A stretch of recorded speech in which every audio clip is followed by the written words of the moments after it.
Good morning, everyone. How are you all doing? Thank you so much for coming to today's live. If this is your first time watching on my page, Discovery Natural, I just want to say thank you so much and welcome. So my name is Shola and this is Discovery Natural. And yeah, so during this time, I usually do ask your natural hair questions, and you can feel free to ask your questions in the comment area. Also, if you need one-on-one help with your hair, you can always send me a message, and it is a paid service. So I sit with you one-on-one. We go through your hair routine, and I even help you with the products, finding out and choosing the right products to use for your hair. And even if you don't have a hair routine, I can also assist you with that. So today, my main topic is about how to choose the right hair products for your natural hair. So the first step to choosing the right hair products for your natural hair is to understand your hair. You have to understand what exactly are your hair's characteristics, and especially what is your hair going through and your scalp going through. So let's start with this first instance. So let's say you're someone that you have your hair is constantly breaking, your hair just every time when you comb it, it breaks and stuff. So in terms of products to choose, you might say, okay, your hair is breaking, especially if it's not breaking due to health issues, hormonal issues, or due to manipulation, how you are combing your hair and stuff. So if your hair is breaking, it could be that your hair is dry. It could also be that maybe your hair is lacking, has too much protein, is too brittle and stuff. So those can come in. So with your hair breaking, it could also be that your hair is dry, right? So you want to look for products that are moisturizing. So if you're someone that you're just starting off on this journey, you have to choose the most basic of products. So the first product that you want to get is a shampoo. When you're choosing products, first product you want to choose is a shampoo. So when you choose shampoos for natural hair, you want to choose sulfate-free shampoos. With sulfate-free shampoos, it keeps your hair soft. It allows your hair not to be dry, especially after washing it. And it allows your hair to not be kind of like... you know how it gets so wiry when your scalp gets stripped of all its natural oils. So always focus on sulfate-free shampoos. So I do have some examples of sulfate-free shampoo. This is a sulfate-free shampoo. This is a curl hydrating shampoo, meaning that, you know, it does have moisture, but also in here, it does have some plant protein. So just be mindful of it. When you choose products, you can read what they write here, but I want you to not only stop right there, just reading what they write here. I don't want you to stop over there. I want you to go on and look at the ingredients and read the ingredients. So this is a sulfate-free shampoo. This also is a sulfate-free shampoo, but this one is more moisture impacting, and this one acts also as a clarifying shampoo, not only because they wrote it on it, but also because the ingredients support it. So you want to combine reading what is written on the product with also what is in the ingredients. So research your ingredients and know what it's supposed to be doing for your hair. Now, with the ingredients, when you read the ingredients, you always want to also pay attention to the first 5 ingredients, because the first 5 ingredients has the most of that product in it. So why do you think this product is very liquidy? It's very liquidy because the first ingredient is water, right? So there's more water in it versus an ingredient that is down on the list as. So always remember that. Next, so you've picked your shampoo. Next, what you also want to pick is if you are someone that you are using grease, hair grease, like pomade and stuff, You could use a sulfate-free shampoo, but a sulfate shampoo, because sometimes when you use a lot of butters, a lot of heavy products, those products kind of sit on top of your hair, and if your sulfate-free shampoo is not strong enough, so if you use something like this that is not a clarifying, that doesn't clarify, you might find that after washing your hair still has a dull look, and your hair doesn't, the moisture doesn't penetrate. Your hair, after moisturizing it, after doing all this stuff, still feels dry. So you might want to start off and use a sulfate shampoo to really strip that off, or use a sulfate-free shampoo that is clarifying. That is keyword, right? Okay, so when you do that, you use a sulfate shampoo, you always want to use a moisturizing deep conditioner. So today I'm going to focus more on commercial products and not like DIY homemade products. I can do that in another video. If you all want, write it in the comment area and say, can you talk more about homemade products that I can make myself, and how I can make that product, and I'll go ahead and talk about it. So next, you want to determine conditioning. Why is it important to condition? There are different kind of conditioners out there. There are moisturizing conditioners, there are light deep conditioners, there are protein treatments, so many different things when it comes to conditioners. Now, when it comes to conditioners, you also have conditioners that are known as instant conditioners. You know those conditioners that you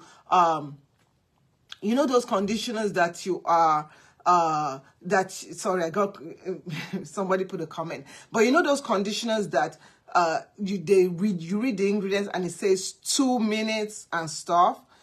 Those are instant conditioners, and they have their own purpose. So I'm going to go back and talk about shampoo, because somebody asked the question, what's the best shampoo for that I've used so far? So personally, for me, the best shampoo that I've used so far is the Shea Moisture Jamaican Black Castor Oil shampoo. Is the one I keep on buying all the time, and this is why. For my hair, knowing your hair porosity also matters when you choose hair products, right?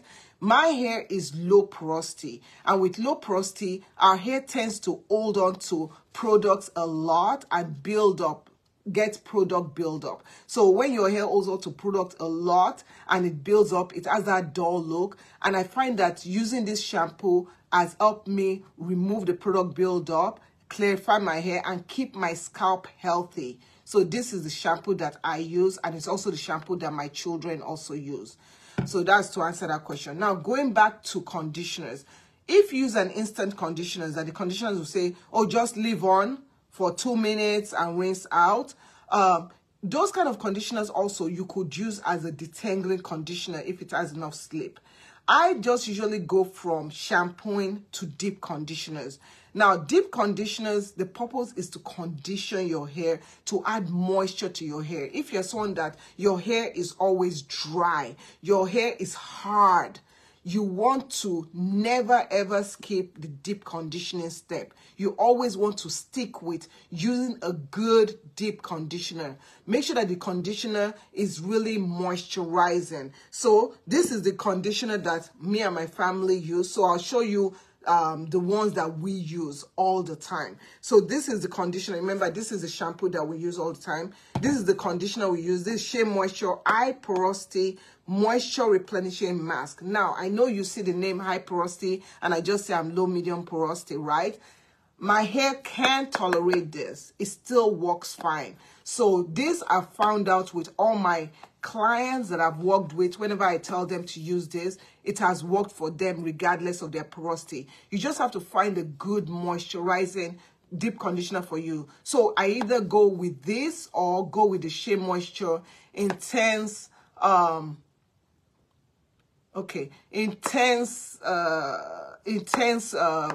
hydrating. Now, one question that was asked is, can deep conditioners dry out your hair? Deep conditioners are not supposed to dry out your hair. Deep conditioners, you are supposed to apply to your hair, leave it on for at least 30 minutes or at most 30 minutes, and then rinse it out. They are not meant to stay on your hair.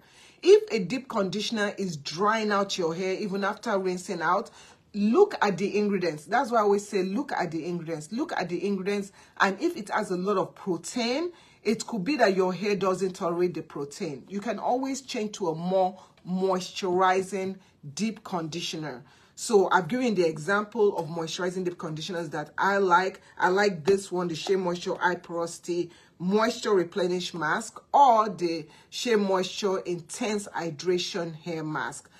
It has this color. This is the color that it has.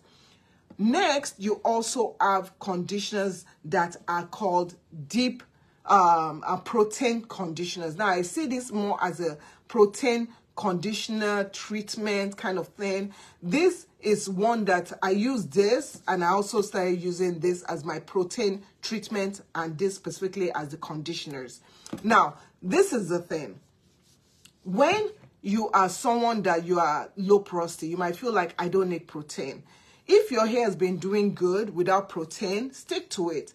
Get the protein from your diet, from what you eat. But if you're someone that you find that your hair breaks a lot and the moisture level is okay, you might just incorporate a quick protein treatment once a month. So this is a very good one. I've been using it now this month, and I can tell you that it's really helping out. So this is a 2-minute, this is Afro-G, 2-minute keratin, 2-minute reconstructor. You put it in your hair for 2 minutes, you rinse it out, you're good to go.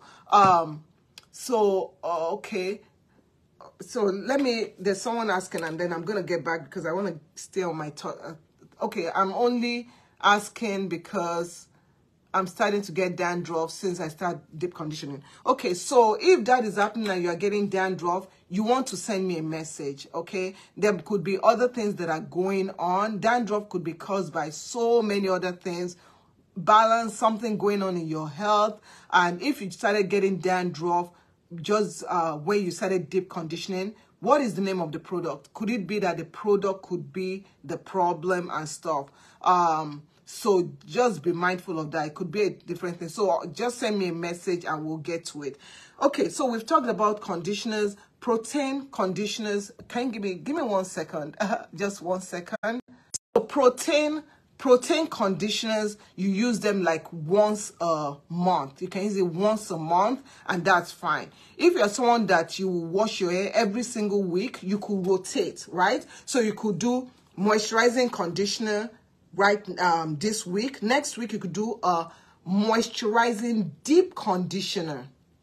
Okay, you could do moisturizing conditioner 1 week. The second week you can do a protein deep conditioner. You see, I didn't say treatment. Protein deep conditioner. Then the third week, moisturizing conditioner. Then the fourth week, protein deep conditioner. And why am I alternating it? I'm alternating it for a moisture balanced routine, right? Or you could just stick to moisture. Then your protein in your leave-in conditioners, you could do a protein leave-in conditioner if your hair likes protein. Now, if your hair doesn't like protein, just do a quick protein treatment at the end of the month and you'll be good to go. Next, after doing a deep conditioning, you also want to go to a leave-in conditioner. I didn't bring my leave-in conditioner today, but you also want to use a there it is. So leave-in conditioner, the normal leave-in conditioner that I use is the Shea Moisture leave-in conditioner, but I don't have it with me right now. So, and I've been testing out this one. This is the Revere leave-in conditioner, and I'm just testing it out. And so far, it's okay. But you do want to go from using a deep conditioner to a leave-in conditioner. So how do you choose the right leave-in conditioner for your hair? Because a leave-in conditioner is never ever rinsed off, right? You want something that will work with your hair in terms of porosity, and that will also work with your hair in terms of giving that lasting conditioning. right? Your hair thickness and stuff. So if you're someone that your hair is thick and your hair is like high porosity or normal porosity or stuff, or even low medium porosity, not in the high spectrum of porosity, of low porosity, you want to use, you can use a creamy leave-in conditioner, right? If your hair is fine, light, very, very light, very, very, you know, very light. Some people say my hair is too soft, but it's fine hair. If your hair is fine, not dense at all, you could use a liquid leave-in conditioner, right? Liquid leave-in conditioners. So you just take the liquid leave-in conditioners, you spray it in your hair, massage it in really, really well, and you make sure that you just make sure the product really gets in your hair. So the difference is just between the light leave-in conditioner and the heavier leave-in conditioner. So you just play around with it, see which one works. Now after that, you want to look at moisturizers, right? The moisturizer I use is the Shea Moisture Curl Enhancing Smoothie. That's the moisturizer I use. It's a little bit thicker, but I do like it and my hair absolutely loves it. So if you're someone that you're like, oh, I don't use this creamy moisturizer, I just use hair grease or I just use shea butter.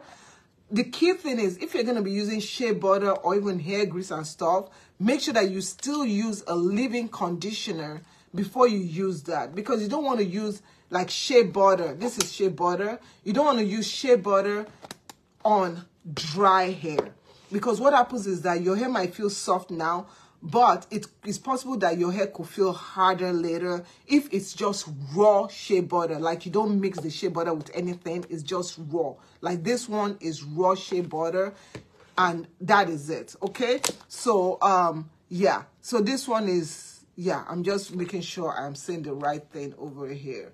Okay, 100% shea butter. So that's what you want to concentrate on, because what shea butter and hair grease do is they lock in the moisture.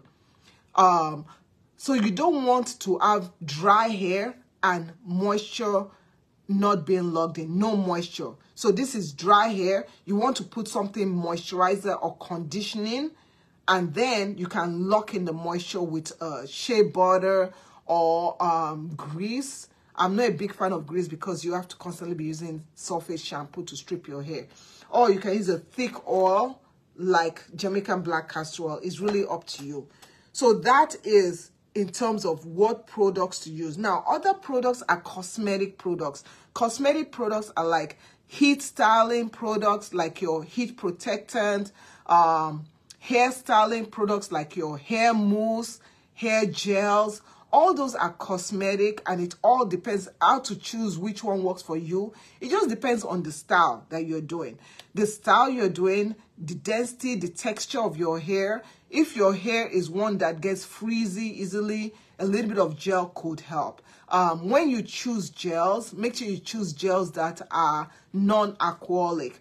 Gels that don't have alcohol. Botanical gels are the best, you know, like those kind of gels that you make yourself, like flaxseed gel, okra gel, chai seed gel, all those ambuno gel, all those homemade gels. They're the best for our hair because they don't have all the other, you know, carbamide and all the other chemicals in them. So it's easy to make flaxseed gel, okra gel, ambuno gel. All you do is you just boil the product. So you can just boil ambuno leaves, or you can just boil okra that you've cut up, or you can just boil flaxseed or even flaxseed powder. Boil it for a while. After a while, turn off the fire, let it cool down, and then take your pantyhose or a sieve, and then pour the product in there or the mixture in there, and then strain it out, and you'll get your gel. So that's natural gels you can make yourself. So I don't have any gel here because I normally just make my own hair gel, and I rarely use hair gel. So whenever you come to watch me, you rarely see me use hair gel. So those are the cosmetics. Now let's move away from hair products and go on to what is oils. Oils.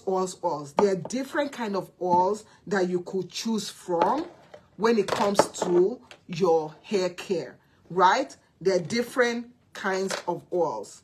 Okay, now this is the thing. No matter what kind of oils you choose, the first thing is to realize that different oils have different purpose. So you have to know what is the purpose of that oil. And then there are some oils that you can be allergic to. So you can always do a patch test. So patch test means you just take a little bit of the oil and you can put it on your skin or on your child's skin right there and wait 24 hours. If you start seeing rashes develop there, I would say don't use that oil, right?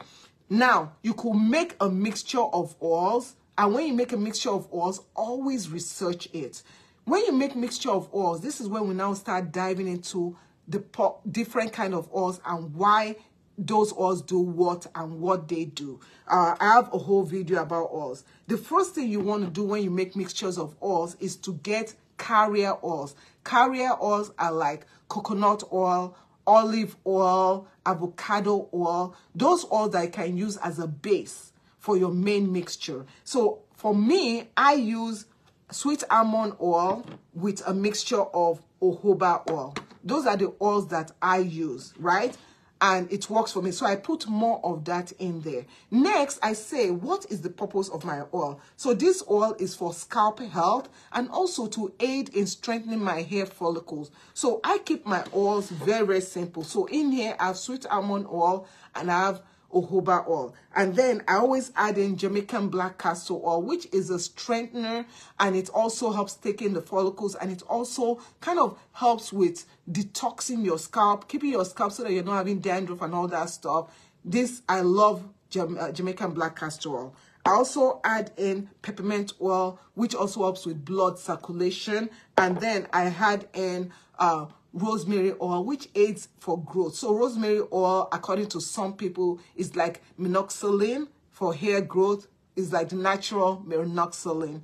So those are my simple oils. There are other oils. You could make your own oils. There are other oils that you could use, but that is what I use. I also make amla oil as a pre-detangler, pre-poo, and that's what I use. So it all depends when it comes to oils and all that stuff. It all depends on what your hair and scalp needs are. There's so many oils out there. So please do your research before you start applying oils on your hair.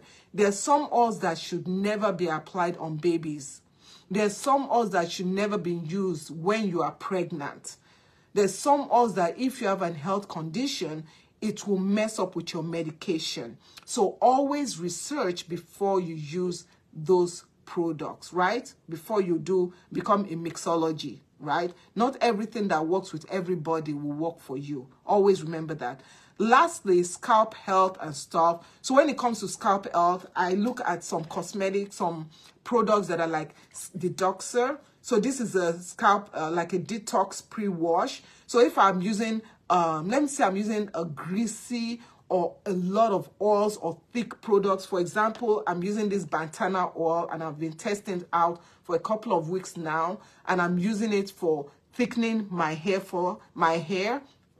And this week, I'm starting to use it on my edges. I just want to test it out on my edges. I've noticed that lately I've started breaking out. When I started using it on my edges, I started breaking out, which I never usually break out. So I'm thinking that maybe it's not, I shouldn't apply as much as I normally do. So I know it's not my diet, so I broke out over here. So I've been applying this 3 times a week. And I started applying it on my edges also. So I'll keep note of that. And if I start breaking out even more, I'm going to reduce the amount of time I'm using it. So just be mindful of things like that. So this is a thicker oil, right? And because I'm using a thicker oil, I need to detox, do like a form of detoxation. So I will be incorporating the detox pre-wash on my scalp when need be. So with all this said, I know I've said a lot about different products. I just want to know that you have to do your own research. You have to do what works for you. And your research might be easier if you have someone like me, being a hair coach, assisting you in the process. So as a hair coach, I work with you in the process. We see what is working. Sometimes when something is not working, we change it up. Sometimes when something is not working, it could also be due to your health. So just always remember that. So I hope you have enjoyed today's video. Please feel free to share this share this video with other people. If you go to a group and they're like, what do I use for my hair? Just find this post, share it, okay? I'm also going to put this on my YouTube channel, Discovery Natural. So please follow my YouTube channel, Discovery Natural, for so many videos. I appreciate you. Thank you so much for watching, and I'll see you in another live chat tomorrow. Bye.